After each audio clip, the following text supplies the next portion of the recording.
Whoa, it really is funny how time sure does fly, because it's been a while since I uploaded chapter 3, and it's about time I record chapter 4.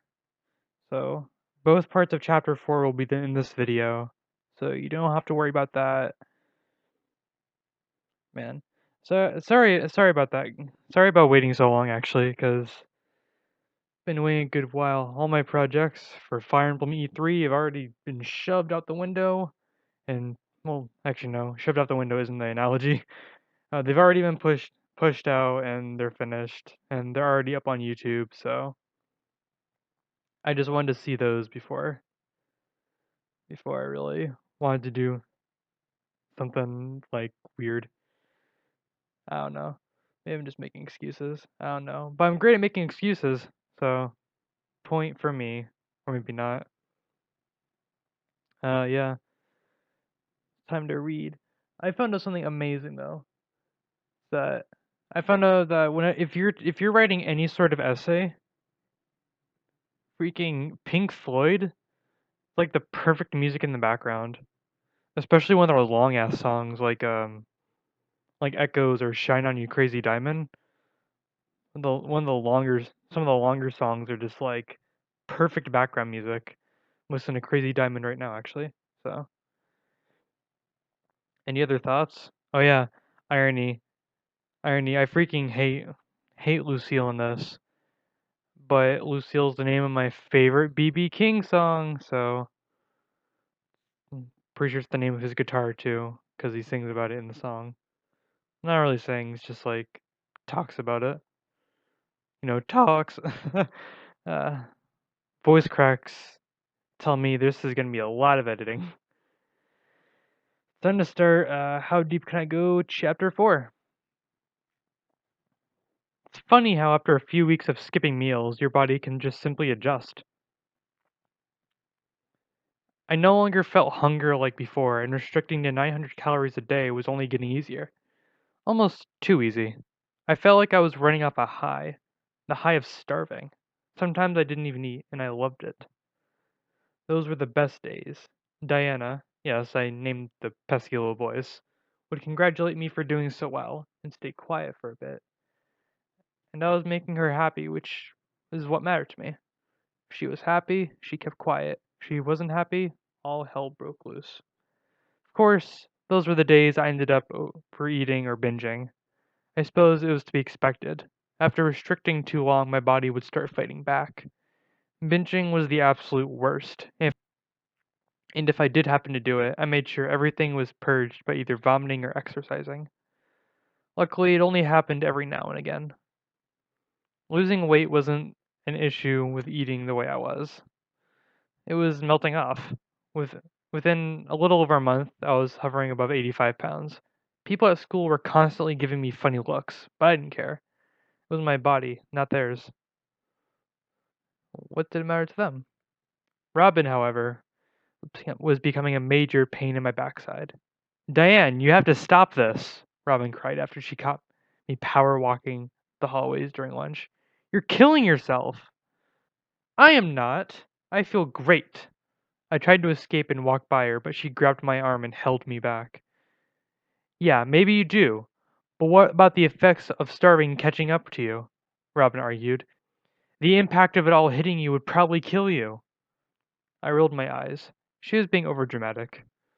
I wasn't going to die. In fact, if I had faced any serious health issues, I'd stop what I was doing.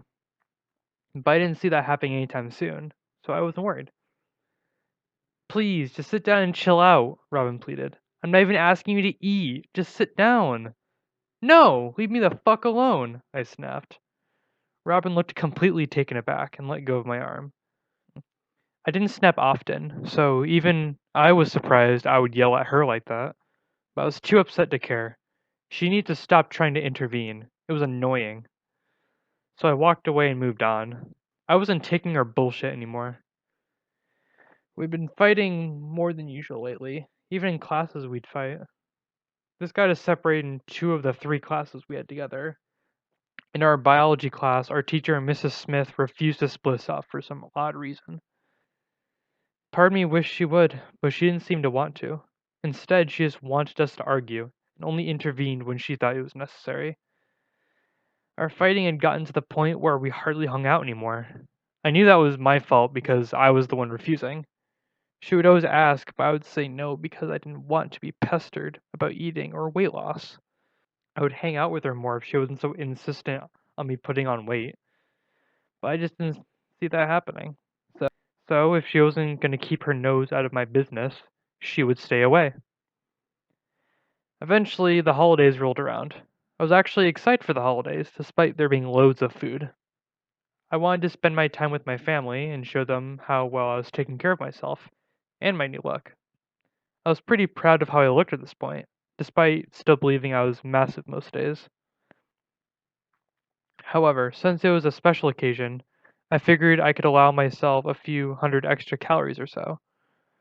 I was about 80 pounds at the time, so I figured I could start working on either maintaining or losing slower. I definitely didn't want to catch myself going lower than 80. Even I knew that could result in disaster. Diana was surprisingly okay with easing up a bit, mostly because her and I knew there was an oncoming binge soon, and didn't want to risk that. The extra calories would definitely fend it off, as well as satisfying the many cravings I was getting. The allowance of extra food put me in a much better mood. So much so that Robin and I hung out almost every day. Robin seemed to be happy to hang out like normal again, but still didn't know how I was treating my body. But she must have learned from earlier times she fought not to bring it up, because I hardly heard anything of it. There was a couple times where she tried to make me eat a bit extra on my plate, but the minute I gave her a glare, she stopped. I had her perfectly wrapped around my finger. My family was also getting on my back a bit too. Normally I wore baggy clothing, so they never really ever gave a chance to see my weight loss. However, the lower I went, the harder it was to hide, and eventually they noticed. Dad was getting concerned about how much weight I had lost and my refusal to eat anything outside of what I had planned. He would constantly try and get me to eat just that bit extra, but the second I gave him a stern no, he backed off. Both my brother and sister were catching on as well. Bella actually caught me purging once, but I think I managed to pull the famous "I was just sick" excuse. Jack would joke about it, and he made the types of jokes that symbolized he was worried. But despite their worries, I kept going. Christmas dinner came along, and we just arrived at my grandparents'. They lived in Quebec, which took a couple hours to get there from the outskirts of Toronto. Despite the long drive, we were all pretty excited. Grammy always made really good food, so I was actually excited to eat for once. I was secretly hoping that things would taste better than usual. Most of the stuff I ate regularly had lost its taste and just seemed bland. Luckily, I was prepared. I skipped breakfast and lunch to save the calories, and had planned out exactly what I was going to take. Grammy and Grampy hadn't seen me or my siblings in quite a bit, so when we showed up at the door, they were ecstatic. They had been waiting at the door for our arrivals and swung open the door when we pulled in the driveway. They had lived in a pretty small but friendly neighborhood. It wasn't the city, but it wasn't too far out either. It was just right. Grammy was about my height, 5'4", overweight, which Diana was disgusted by, of course. Had short gray hair, and overall a very gentle woman. Grampy was a bit taller, thin, and has short, well-kept hair with many shades of gray in it. Once we met up, we exchanged our usual greetings and welcomes. Grammy did her usual thing and pulled us each into a hug. First Bella, then Jack, then Dad, then last but not least, me. I didn't usually let people in my personal space, but since it was Grammy, I let her get away with it. Of course, it made things a bit awkward. It's so nice to see all of you. I missed. And then she paused abruptly and let go of me. Everyone paused to look over at me as Grammy stared at me. She gave me a worried look, and it only took me a second to figure out why. "Diane!" she gasped. "Look at you! You're all bones!" I laughed nervously. I really hated being the center of attention. She grabbed my wrist and pulled up on my loose sleeve to reveal my flabby arms, which to her eyes were skeletal. Oh boy, now I was in for it. There's nothing to you, she cried. Have you been eating at all? Mom, leave her alone. My dad intervened. He knew how I got upset at these comments and didn't want to cause an argument. It's something she's been working on, alright? It's something she's trying to work on, right, Diane? Yeah, I lied. David, you can't possibly think this is okay. She's too thin.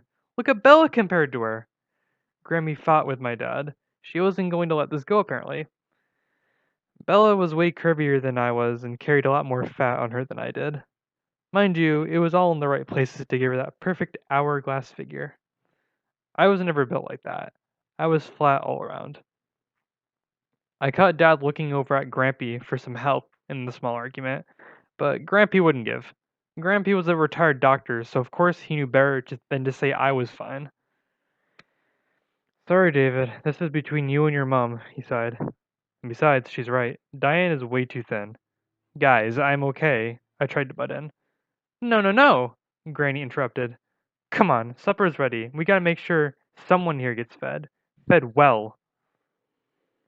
Grammy put her arm around me and forcefully walked me to the kitchen. I wanted to resist, but she wouldn't allow resistance. She had a solid grip on me, and I wasn't going anywhere anytime soon. Not until she made sure I got what I needed, apparently. Before I knew it, she had me sitting down at the table while she scooped huge amounts of foods onto my plate. At least, to my eyes, they were huge. Compared to what everyone else had, it looked normal. I didn't understand why people always ate so much around the holidays. Like, do they not worry? Here you go, my dear.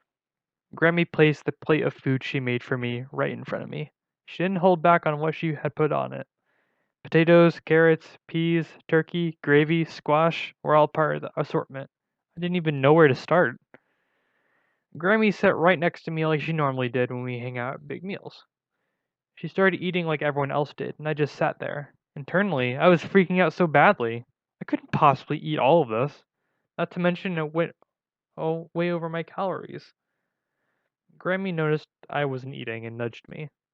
I gave her a panicked look. I really was trying to keep calm, but man, it was hard. Whilst this was happening, I could feel both Dad and Grampy stare from behind me, and it was only making the situation worse.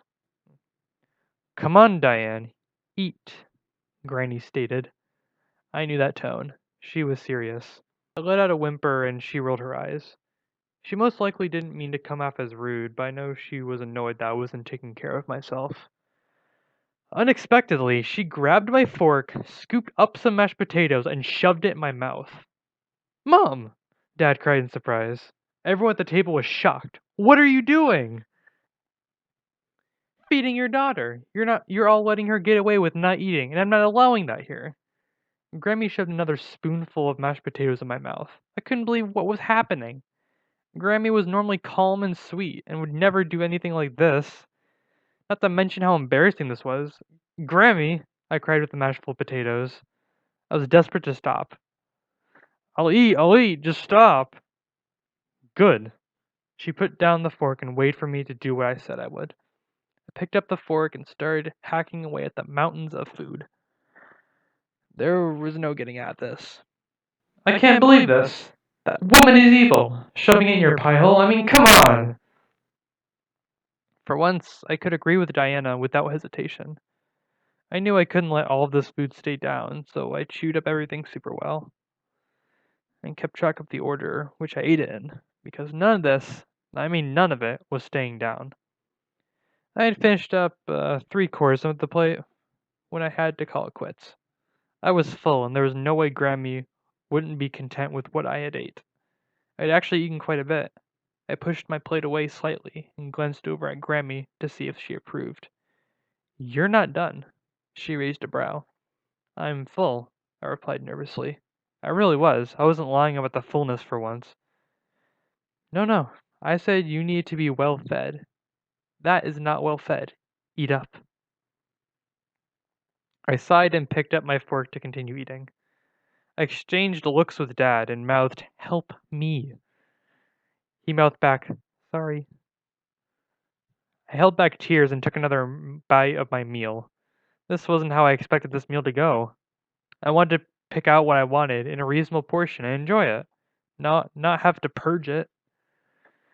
Finally, I finished my supper, and Grammy seemed satisfied. That was until she cracked out the desserts and slid a slice of pie in front of me. I almost exploded into tears right at that moment, but somehow I managed to keep it in. I didn't want to eat it, but in order to avoid having pie forced in my mouth, I ate it. Pig, pig, pig! You fucking pig! First supper, now this? Oh my god! I held back the tears. There was no way I was going to have a breakdown in front of everyone, especially on Christmas. By the time I ate my dessert, I was so full I felt like I could explode. I pushed my plate away and put my head on the table.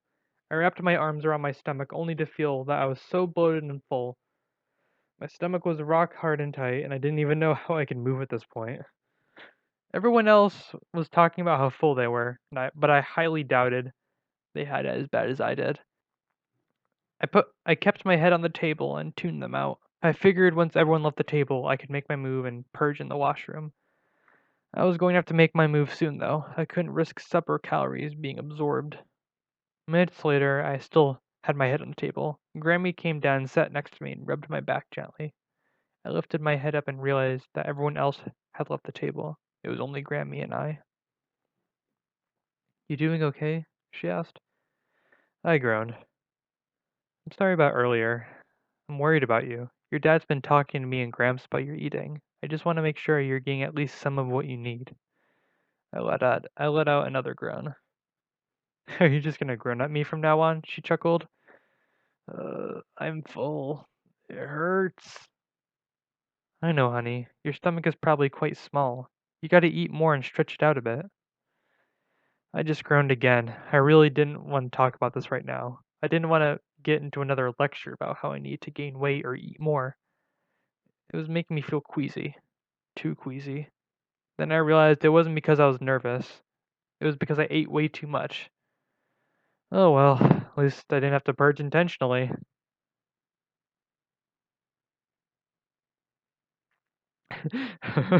Okay, so, alright, so, two things. One, obviously, this video is not long enough that I'm doing chapter 4 part 2, because chapter 4 is way longer than I thought it was. I've already been sitting here for 20 minutes reading with the outtakes, and editing takes longer than I ever think it does. So, number two, um, I like how the top comment on here is just wait, Diane's Canadian. I like that. Wait, Diane's Canadian? Uh, I love it. Just like how I love Canada. I don't know. I still feel bad about that last comment in the last one, so. Yeah. So, next time will be chapter 4, part 2. I'm just admittedly very lazy. um, I'm very lazy. I don't know if you can tell my voice is a bit scratchier, but my throat definitely hurts because I think I'm getting a bit sick. But nothing serious, I'm pretty sure. That probably at worst flu, maybe. No, I'm not flu. I don't feel shitty enough to be flu. Strep, I don't know. Damn, strep throat. I hope I never get that again. God, I got it like every year when I was a kid. It fucking sucked. uh, yeah, but once again, thank you for Cyanimations for, you know what, actually no, I'll be honest. I'm tired of saying Cyanimations. I'm just gonna abbreviate to Cyan. So thanks to Cyan for for making me lose my train of thought. Dang. I guess at the end, no, I can talk about the story a bit. I really like some of these early chapters. Not just because you have mashed potatoes being shoved in their mouths, which all right, let me preface that's not the part about the story that I like. That's let me preface. My favorite part about the story overall is definitely Robin being there for Diane. Um, it's definitely Robin being there for Diane, and I just really appreciate that because I've had friends that have been there for me whenever I just felt super depressed. And I think, see, the most relatable moment was definitely Diane saying that she had curly hair, and that I think it was some comment about it being a pain or something. And let me tell you, anyone who has Microsoft fucking emails, my God, no, no, anyone who has Microsoft emails, no, anyone who has curly hair will usually get that it is it is definitely a blessing and oh no, oh no, I sorry I sorry I looked at my YouTube homepage at the wrong time. Curly hair is definitely a blessing and a curse at the same time, and man, it never uh it's really weird because normally hair grows up, but like my curly hair just kind of grows up, then it just dips back down. Um, definitely. The only difference is I I am not a 5'6". I'm not a 5'6" girl with curly hair. I am like a six. I am um.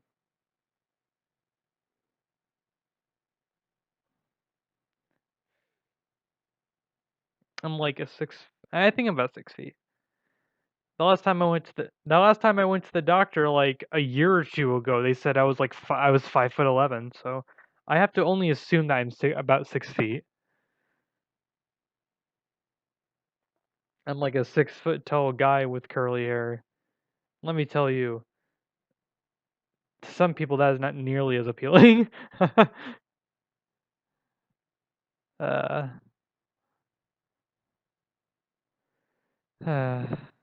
man, I don't know why I don't know why I'm still recording. I'll be honest. This is anecdotal hour.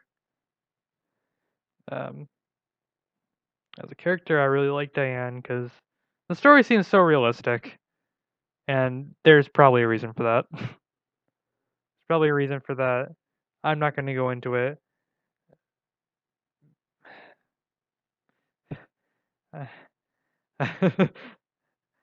See, I'm not gonna go into it right now because on my front home page there's just Sonic JoJo Sonic versus Shadow, which gets me very sad for various reasons. And there's a video just called Virgil Judgment Nut, which makes me even sadder for more reasons. Man. Uh no, I'll use the rest of the end section to just talk about just random stuff. Today's random section at the end will be about I wanna holy shit, wait, hold up. My God. Next chapter of JoJo Part 8 releases in 15 hours? Clear my damn schedule for tomorrow. why, why did I say that? Clear my schedule for tomorrow. No, I don't care about the Thus Spoke Rohan Kishibe manga or live TV adaptation. I don't care. I don't care. I care that, well, chapter 100 was so good. I can't wait for 101. Uh, in case you really want to know, I am just browsing the internet while talking, and I am my folder that has all the websites to where I go to read my manga. The folder is just called Read the Manga. So I'm still waiting for My Hero and My Hero Vigilantes to get updated. So that'll be cool when they come out. Whoa, man.